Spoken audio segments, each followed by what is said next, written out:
संसद का शीतकालीन सत्र सोमवार से शुरू हो गया है। सत्र से पहले प्रधानमंत्री मोदी ने मीडिया से बातचीत में कहा कि भारत ने सिद्ध किया है कि डेमोक्रेसी डिलीवर कर सकती है। उन्होंने विपक्ष से आग्रह किया कि पराजय की निराशा छोड़कर मजबूत मुद्दे उठाए जाएं और सत्र को हताशा या अहंकार का मैदान न बनाए।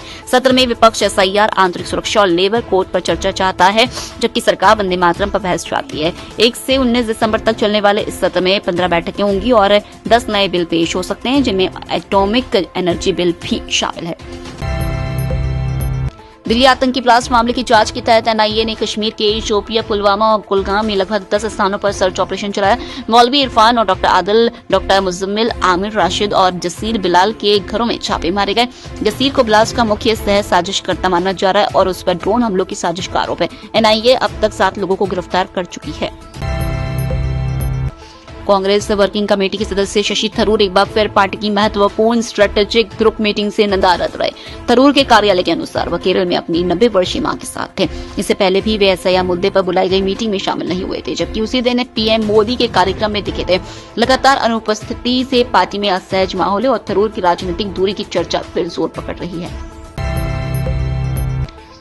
भारतीय मौसम विज्ञान के अनुसार चक्रवात दितवाहा अब गहरे दबाव में बदल गया है और चेन्नई से 140 किलोमीटर और पौंडीचेरी से 90 किलोमीटर दूर स्थित है। तमिलनाडु में भारी बारिश और बाढ़ से अब तक 3 लोगों की मौत हुई है, जबकि पौंडीचेरी में स्कूल बंद रखे गए हैं।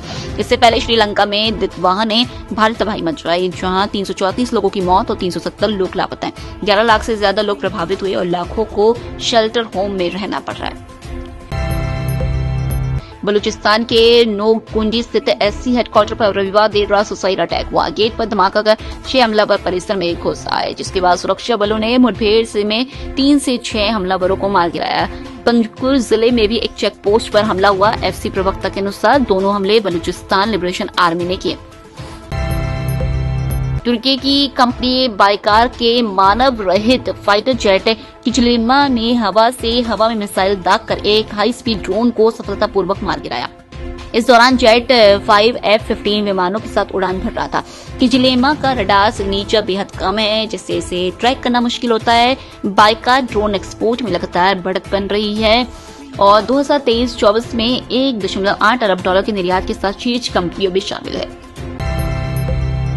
पाकिस्तान सरकार खैबर पख्तूनख्वा में राष्ट्रपति शासन लगाने पर विचार कर रही है। न्याय राज्य मंत्री अकील मालिक ने कहा कि प्रदेश में सुरक्षा व प्रशासनिक हालात बेहद खराब है और सीएम सोहेल अफरीदी स्थिति संभालने में विफल रहे हैं। ये बयान उस समय आया जब अफरीदी ने पूर्व पीएम से मुलाकात की। अनुमति न मिलने पर अडियाला जेल के बाहर धरना दिया था। जर्मनी में दक्षिणपंथी पार्टी एएफडी के नए यूथ विंग जनरेशन जर्मनी के गठन के खिलाफ गीसन शहर में विशाल प्रदर्शन हुआ। लगभग 25,000 लोग सड़कों पर उतरे और कार्यक्रम स्थल के बाहर नारेबाजी की। स्थिति संभालने के लिए 5,000 पुलिसकर्मी तैनात किए गए, लेकिन पथराव में कई जवान घायल हुए।